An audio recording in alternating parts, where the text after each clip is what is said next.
Good evening and welcome back to Around the Grounds here at Finalwhistle.ie. 9 games of action to dissect, should I say, down in both the Premier and the First Division. Of course, we had 9 games as the Sligo Rovers versus Shamrock Rovers game was moved to 7:45 this evening. But we'll start in the First Division where Athlone Town took on Wexford at the Athlone Town Stadium. Of course, Athlone, bottom of the table, looking to try and get a result against a Wexford team who are bidding to try and get back into the promotion places ahead of Treaty United.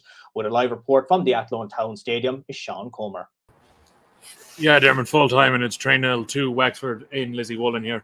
I don't actually think Athlone started too bad to start this one. I thought Glenn McCauley, Thomas Lua, and Calvin Mbazunu linked up well in kind of a front three for Athlone in the first 10 minutes. Alua in particular got a lot of joy on the left-hand side, and in the 10th minute he put in a cross to the back stick for Glenn McCauley. But he put his effort wide. It was really one he should have tested the goalkeeper with, to say the least. Wexford then started to get into it. I thought Barry and Jack Doherty looked pretty good.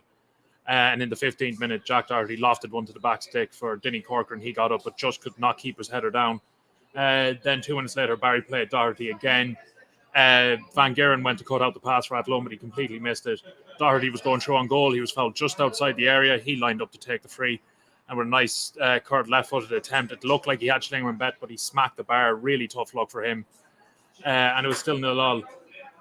Doherty and Barry linked up again in the box, just on the brink of the half-hour mark. He pulled one back for Barry, and Barry blazed this one over with the goal, really in a position he should have hit it from. Athlone might have had a penalty shout in the 37th minute when Carlton was taken down by Cleary in the box. After a through ball from Glenn McCauley, but nothing was given. It was a slide tackle. It looked like he didn't get a lot of the ball. And then in the next phase of play, there was a bit of a pinball. And Thomas Alua was played straight through. He was at point blank range with Moody, but he was denied. In the 44th minute, Michael Schlingerman displayed some good goalkeeping himself when Barry was played through, but from a tight angle, Schlingerman came well off his line to deny him. But Wexford scored at the perfect time, right on the brink of half-time. Doherty was played through. He squared it to Adam Wells, and he simply made it 1-0. The half-time whistle blew about a minute later. In the second half, Athlone had a great chance to equalise just under 10 minutes in. McCauley outright played a low ball to Lua at the back post. I mean, the goal was absolutely gaping for him. It was an open goal, and he got his feet all wrong, stood on the ball, ended up going wide, an absolutely shocking miss. And it would prove costly because in the 67 minutes, some nice footwork from Lovic played through Doherty. He squared it across the edge of the area. Dinny Corcoran finished. It was 2-0. And there wasn't a lot of chances then until the 90th minute when Doherty was played through from a tight angle. He slotted it in, a good goal for what was a good performance from him. And full time here, it's Athlone 0, Wexford 3. Perfect, Sean. Thank you for that report from the game of the Athlone Town Stadium. Now, as we speak, Finn Harps are in action above in Finn Park. They, of course, are taking on Shelbourne. We'll cross live to Charlie Collins, who will bring us just an update and a brief report on the action to date. Still level at 0-0 here. It's been a dull enough game. Harps had a couple of half chances in the first half. Shelbourne had one very good chance in that half as well, but it's finished scoreless at half time. Harps have been the better side in the second half. They had a goal disallowed. Donlan floated in a free kick. There was a scramble around the 6-yard line. The ball was forced over the line, but the referee decided after consultation with his lineman to disallow it. We're not quite sure why. There was some talk about a handball, but it wasn't evident on the replay that we watched. That was probably the best chance of the game. Shelbourne have defended very well. They've played with 3 at the back, and they've been very, very strong in defence. Harps have had great trouble trying to break them down. Free kicks and throw-ins have been basically the thing that Harps have used most to try and break down. But Shelbourne have been very dangerous on the break, although they really haven't troubled Mark Anthony McGinley in the Finn Harps goal. There's still all to play for here. It's a vital game, of course. These two teams near the bottom of the table. Harps would gain some ground in Shelbourne, obviously, if they won it. And with UCD and Drogheda already losing tonight, that'll be a great result for either Shelbourne or Harps if they could get a winner. Just looking at the clock, we've got 6 minutes of normal time to go here, plus a bit of injury time. It's still Finn Harps 0, Shelbourne 0. Perfect, Charlie. Thank you for that update from Finn Park. And of course, we'll cross live to you once the final whistle blows in that game. But we have games, of course, that have finished. One of those is the game between Bohemians, of course, taking on UCD down at Dalymount Park. With a report from Dalymount is Sean Crosbie. Yes, doing well, full time here at Dalymount Park. It's Bohemians 3, UCD 0, and a much needed win for Keith Long's team. certainly after what happened here on Tuesday night against Shamrock Rovers. And really a game of two halves for the Bohemians' performance. The first half was quite a slow opening 45. There wasn't a lot of chances to talk about, really. Bohemians struggled to break down UCD for large periods of time. They kind of forced them into playing the long ball, and Bohs are feeding off scraps in the second ball. And at times the game became very scrappy. The ball spent a lot of time in the air, bouncing around. Finally, the first chance of the game came about after 15 minutes. Junior found himself inside 6-yard box after Conor Levinson clipped the ball over the top, but his chance was saved by Lorcan Healy. Liam Burt would also come close with a long-range effort, but his strike was just wide of the post. UCD did grow into the game then after that, with Bohs struggling to sustain pressure for large periods of time. You could see the frustration growing in the players, and UCD began to grow into the game. Dylan Duffy rose highest and the half-hour mark to get a good header goal, but James Talbot did well to keep that out. And then finally, the breakthrough did come for Bohemians. Their patience paid off. It was Junior who followed in on a long-range effort that was spilled by Logan Healy, and he tapped it in to make it 1-0 right before the break for Bohemians. And they picked up where they left off in the second half, much better intensity and tempo. And at the start of the opening 45, Liam Burt almost scoring one of the goals of the season here, taking the ball from the halfway line and going by himself, driving at the UCD defence. His shot just outside the box was millimetres past the post. It would have been an absolutely incredible goal. But despite Bohemians' dominance in the second half, UCD did come close themselves. James Talbot was called to action once again, double save to deny Dylan Duffy and Donal Higgins. But then Bohemians really turned on the style on the hour mark. It was Junior who caused problems all day, found himself in the box and was brought down by Sam Todd to win a penalty for Bohs, and Dawson Devoy converted from the spot to make it 2-0. And just 5 minutes after that, the third was scored. Devoy again at the heart of it, slipping the ball through for Promise on Machere, who took one touch to compose himself and another to put the ball past the keeper. Bohs continued to press and search for another goal, but they didn't get it. But it did finish 3-0 to them. A much needed win, like I said, for Keith Long's team. And they turn their attention to next Friday when they have a huge away trip to Brandywell to face Derry City. As for UCD, they host Dundalk at home next Friday. So it finishes here: Bohemians 3, UCD 0. Thank you, Sean, for that report from Dalymount Park. Now, the team just ahead of Bohemians in the table in fifth are Dundalk. At least they were just before kickoff anyway this evening. They were looking to try and get back up into maybe European place or try and claim a couple of scalps along the way to see where they can finish toward the end of the season. They were, of course, in action at Oriel Park this evening. Watching for us was Ciaran Callan. Well, what can we say? A comprehensive 4-1 victory over local rivals Drogheda United. The bragging rights will be for the Lilywhites for the next couple of weeks for now anyway, as a comprehensive victory here. Let's get started with the fact that Keith Ward was an absolute revelation this evening. He was instrumental in pulling the strings, but it was the left-back, Dara Leahy, who came up with two of the vital goals that set this team on course for a victory this evening. Well, it's his first two goals for the club, so it's a monumental night for him.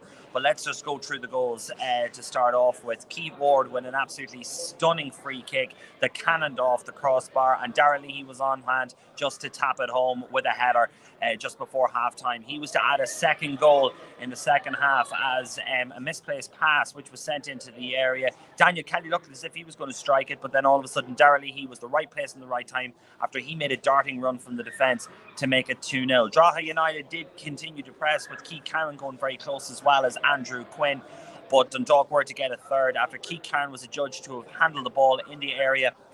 Soft, you would say, but the fact of the matter is that if you're the opposition team, you'd be screaming for it. And of course, the referee pointed to the spot. Patrick Hoban scored his 130th goal in Dundalk colours with that penalty, and he's well on his way to matching that Joey Donnelly and surpassing that Joey Donnelly record, which has standed for the test of time.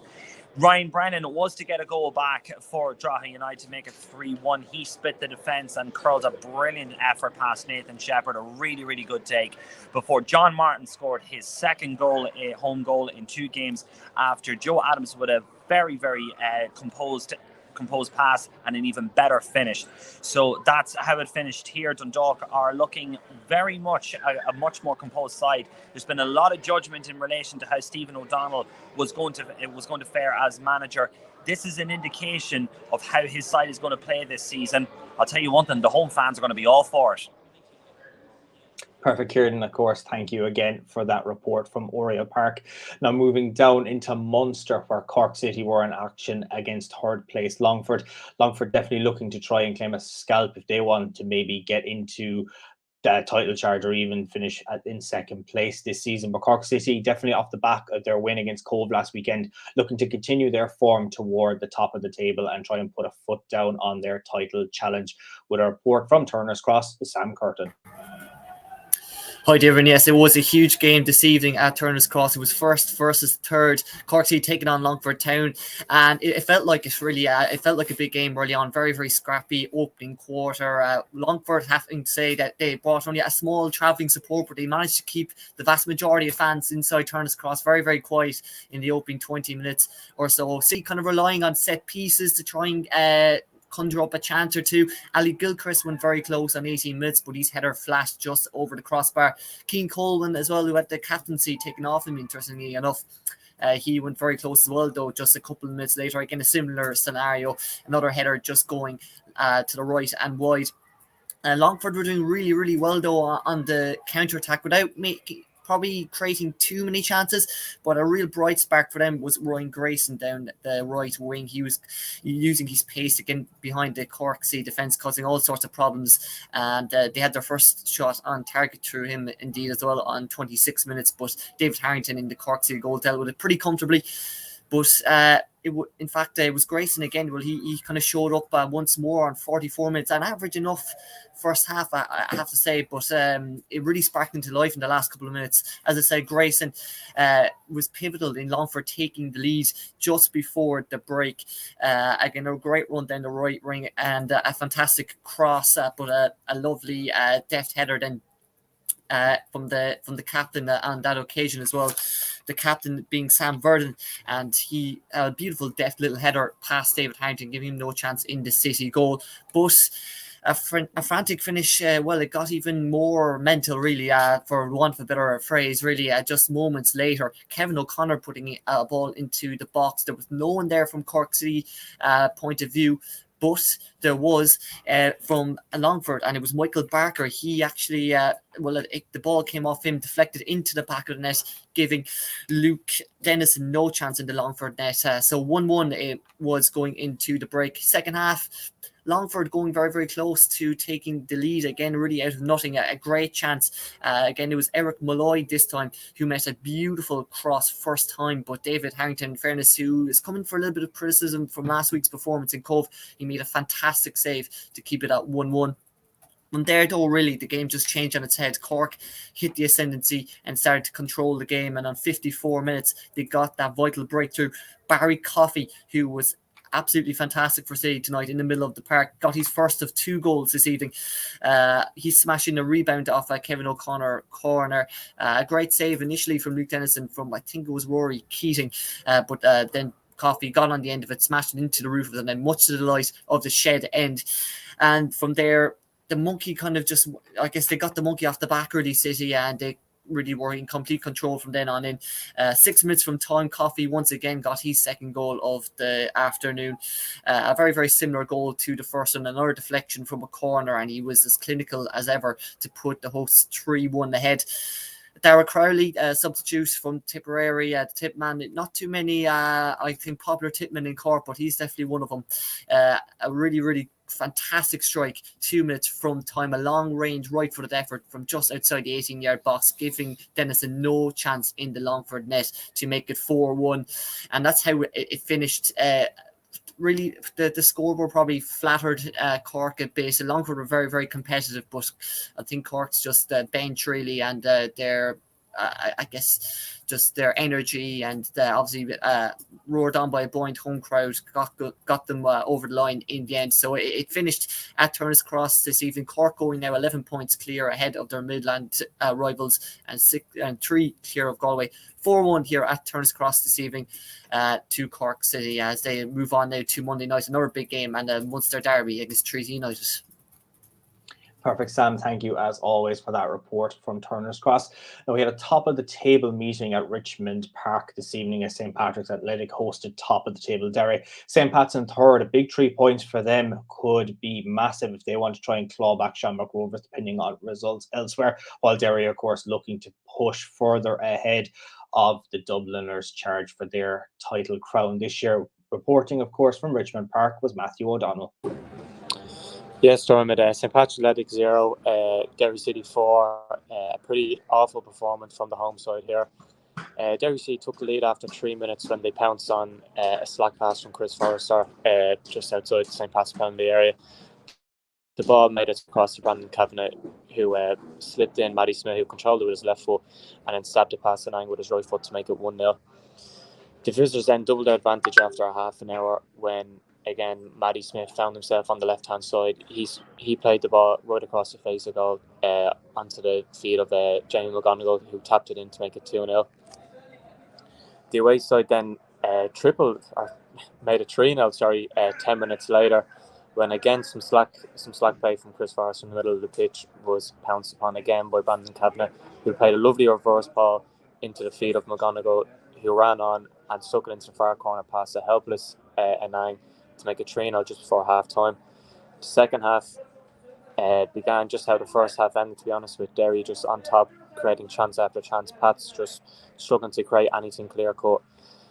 And the away side made a 4 after 70 minutes when Joe Redmond lost possession of the ball. Matty Smith collected it, ran inside, played it out wide to Will Patching, who opted not to shoot, instead cut it back and set up Cameron Dunnigan, who beautifully curled the ball into the far corner off the post from about 25 yards out.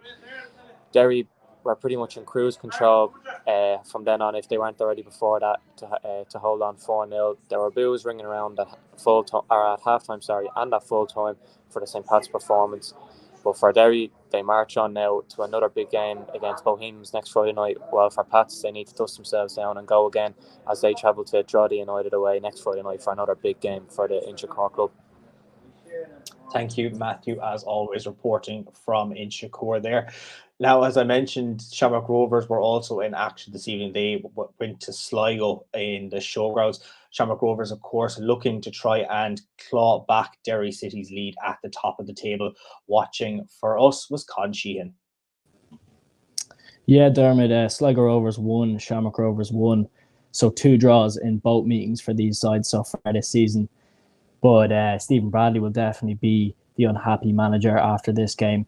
It was all the hoops in the first half, and it was a trademark performance really in a tactical context from his side, really utilising well once again that 3 at the back system.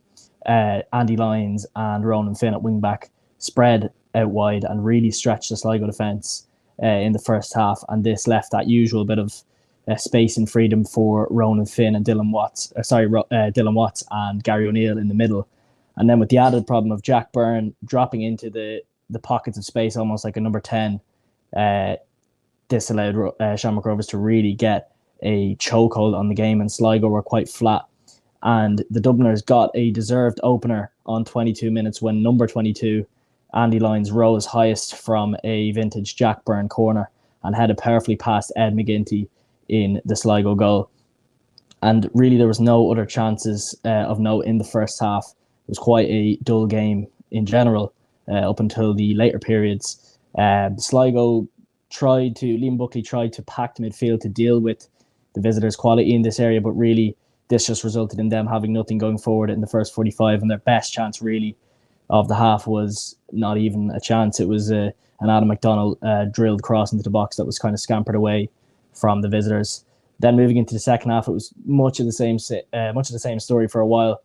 Shamrock Rovers in control, looking quite composed and really looking assured of themselves. And naturally, of course, the Bitter Reds did push on, chasing the game, and did push the Hoops back for a while. But this just allowed the Hoops to threaten on the break for a bit of the second half. Numerous times, Jack Byrne sprayed a long ball forward to the likes of Danny Mandrow or Rory Gaffney, and these two had various attempts which were either blocked or followed by a routine save from Ed McGinty. Then everything changed 71 minutes in when David Colby, as skipper, stood up a good cross to the back post, and new signing Jordan Hamilton headed back across goal, back across Alamanis into the far corner. You can see, it's definitely fair to say this was against the run of play. Sligo had started to build a small bit of momentum a couple of minutes before the goal, but it was definitely still against the run of play. But this really did spark a bit of a change in the game. And for the last 20 minutes, roughly, the sides cancelled each other out, and either side looked like they could snatch it until 85 minutes in. Gary Buckley, who had received a yellow for a challenge on Mandrow in the first half, brought down Richie Towell as he was coming through, just kind of pulled him down and got a second yellow. And this just meant that there was a bit of added pressure on Sligo to hold out for the 1-1 draw for the last 5 minutes, and then into stoppage time. And Shamrock Rovers looked like they might snatch the winner, but that wasn't to be the case. 1-1 it finished. Liam Buckley will be the happier of the managers, as I said, considering how the game went, and Stephen Bradley will be disappointed with Derry winning tonight in Pats, and considering how much better they were in that first half. But 1-1 at the showgrounds. Perfect, Colin. Thank you, of course, for that report. Now, when we left Charlie Collins at Finn Park, there was just 6 minutes remaining, but I believe the full-time whistle has just blown in that game, and we should get a full-time report from Charlie. Yeah, thanks, Diarmuid. Full-time whistle has gone. We had 6 minutes of injury time. There was some drama during that as well.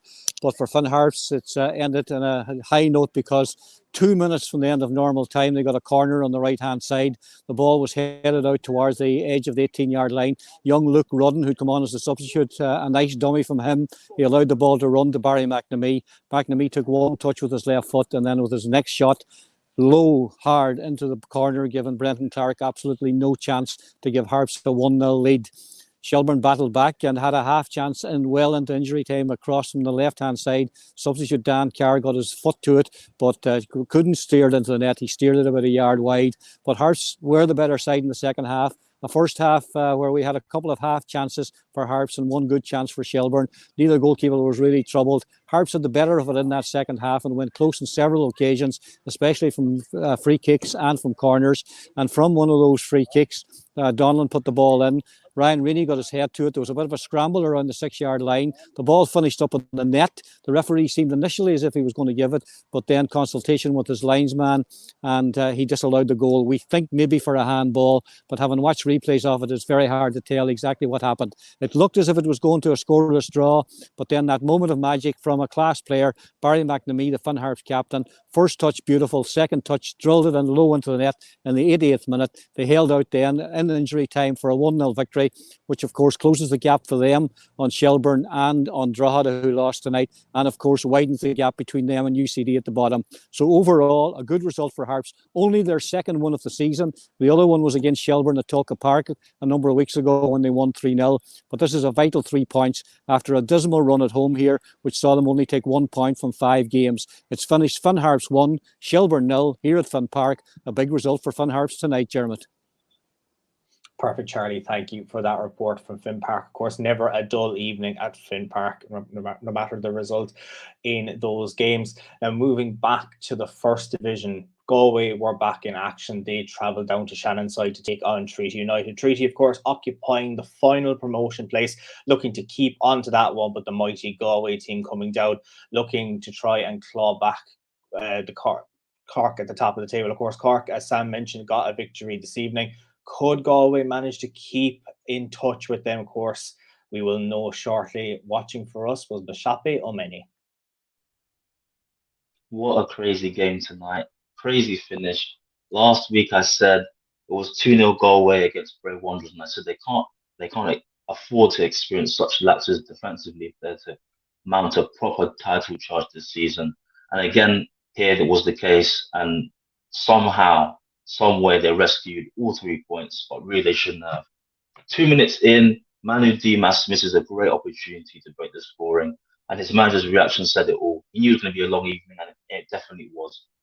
As far as the hosts were concerned, they didn't have Ender Curran. I'm not sure if he was injured or ill, but he wasn't in the matchday squad. Dean George, he stepped up to the plate, scored a brace, opened the scoring after 13 minutes after Mark Lawrence Alonso-like delivery was slid into the far corner.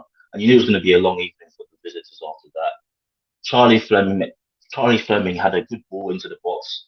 Lee Devitt headed over the bar, and Jack Brady made a big save to keep it 1-0 to the host before halftime. Wilson Waweru, he scored, but unfortunately for him and for the visitors, he was offside. So you thought, okay, maybe they're going to up the tempo because it was a bit ponderous. They were a bit slow. It took too long with their build-up play. Maybe they'll have something from the manager in the team talk that will, fire them up. Because at the end of the day, they didn't come here to just, mess around. They came here to win. They didn't come here to just take second best. They were losing 50-50s. They weren't strong in the tackle. They weren't really creating that much. And the chances they did create, they missed. Stephen Walsh, he had 2 or 3 great chances. He missed all of them. And you're thinking maybe it's not their day.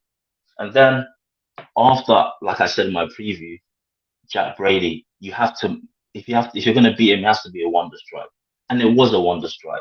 But before then, they were 2-0 down. How? Defensive mishap in the box, goal-mouth scramble, and at the end of the day, you can't leave Dean George open in the box the way they did. After that, 75 minutes, you're thinking it's 2-0. There's no way they can come back from this. 4 substitutions, 4, not 1, 2, 3, 4 substitutions at the same time. It was a spark plug, and Ronan Manning's wonder strike made it 2-1. From there, I don't know how, but Treaty, they crumbled. Their defense, they couldn't keep the ball. They were committing silly fouls, and then from there, it was game over. Alex Murphy, unmarked at the back post, he headed home an equaliser after David Hurley's free kick. And Stephen Walsh, having missed all those chances early in the game, he completed the comeback with 2 minutes left of normal time, and it was absolute scenes at Markets Field. After Cork City they won 4-1. I said last week, like I said before, they can't afford to play like this if they're going to be able to sustain this challenge. And they got away with it this time, but I don't know how long it's going to last, to be honest. Full time here, 3-2 to Galway United, but honestly, you have to watch the game yourself. It was crazy. Perfect, Mo. Thank you for that report, watching the action for us down on Shannon's side. Now, the final game to dissect this evening is the clash between Bray Wanderers and Cove Ramblers at the Carlisle grounds. 2 teams who are definitely in need of some much-needed form. They have had a very slow start to the season. And I was paying close attention to this game, of course, this evening. And the game itself was pretty much like their seasons. It was slow, but Bray Wanderers managed to come from behind to salvage a draw. It finished 1-1 at the Carlisle grounds, of course. The third draw for the hosts in their last 5 games. Curtis Byrne, the man who has been their key scorer so far this season, managed to find the net just before the stroke of half-time. It looked like it was all Cove. Bray did, to credit them, have the better spell of the possession early on in the tie. But the referee did point to the penalty spot just around the 21st, 22nd minute. Brennan O'Brien Whitmarsh was the man who stepped up. He has been goals for Cove so far this year. It looked like he was going to put it into the back of the net. He opted to go down the middle of the goal. The goalkeeper stayed where it was. Brilliant save, of course, by Michael Kelly. He sent the ball out for a corner. From the resulting corner, it was Ben O'Riordan who hit a low shot at the back post. And in the end, it was Conor Drennan who managed to find the back of the net in that one. And it looked like, Cove would have gotten a foot back to the game, but it remained Bray who were pressing, but they still couldn't find that elusive chance. It looked like, it was going to be Cove. It was slow, it was lethargic at times, but they managed to get a great move down the left channel. Paul Fox managed to find Curtis Byrne in space. He faked a shot on his right foot, cut in on his left, and then he managed to find the net from range just outside the box. A lovely left-footed strike, beating the keeper at his near post. It was a fantastic goal, and a goal that has definitely done Bray wonders, managing to get them the point. But the second half was very much one-way traffic for Bray. bar an O'Brien Whitmarsh chance, which the keeper saved, although it looked like he had made an absolute meal of it. He came off his line, he went back on his line, he managed to get away with what I think he saved well from Whitmarsh, but it could have very easily been a second goal, of course, for Cove Ramblers. But it was his goalkeeper as well on the other end, Sean Barron. He saved well to deny Rob Manley from close range. But again, it looked like Bray could have done it. They kept knocking at the door. They had a shout for a penalty after 77 minutes. The referee waved away a protest, potential handball there, but the referee wasn't having any of it. Byrne hit a free kick against the wall. Kieran Marty Walters tried to go across into the box. No one was on the end of it, and it finished level 1-1 at the Carlisle grounds this evening. And we will, of course, look back and take a look at the results. You'll see them toward the bottom half of your screen there, of course, scrolling across. In the first division, St. Patrick's Athletic lost 4-0 to Derry City. A big result for Derry's title challenge. They needed a big result. Form not suiting them in recent weeks, but definitely a result that does them well this evening. Dundalk, another team that managed to get a 4-goal tally. They were 4-1 winners over Drogheda United. Bohemians picking up a much-needed 3-0 win there against UCD this evening. That lift the spirits in the Bohemians camp. Sligo Rovers managing to get a point late in their tie with Shamrock Rovers this evening. The Bitter Red will be happy to get the point. Shamrock Rovers will rue their chances in this one, especially now that Derry have managed to get a couple of extra points this evening. Finn Harps, a much needed 1-0 win, of course, for them. Ollie Horgan's men now close the gap between them and Shelburne and Drogheda as well. Athlone Town defeated again this evening, a 3-0 loss to Wexford. Wexford, of course, trying to remain behind the treaty, and I think it's going to be a couple of points separating them after we see the tables this evening. Bray Wanderers and Cove, as I mentioned, there was a stalemate. Cork City with a 4-1 win over Longford, a third team that managed to pick up 4 goals this evening. Cork City definitely looking to try and get the title done and dusted before we see Galway managing to sneak in on that one. And of course, the 3-2 win against Treaty United this evening, a game that definitely Galway will look to try and get. They have a game in hand. Whether they can use that out to their advantage will be an interesting one to see.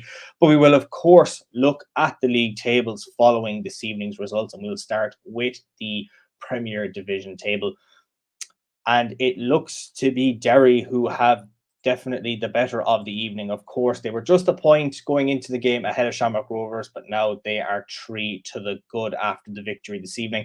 Dundalk up into third position. They leapfrog St. Pat's, who drop below Sligo Rovers. And at the bottom of the table, Finn Harps' victory this evening just sees them 2 points behind Shelburne and 3 behind Drogheda. Looking at the statistics as well from the division, we will look at the top scorers.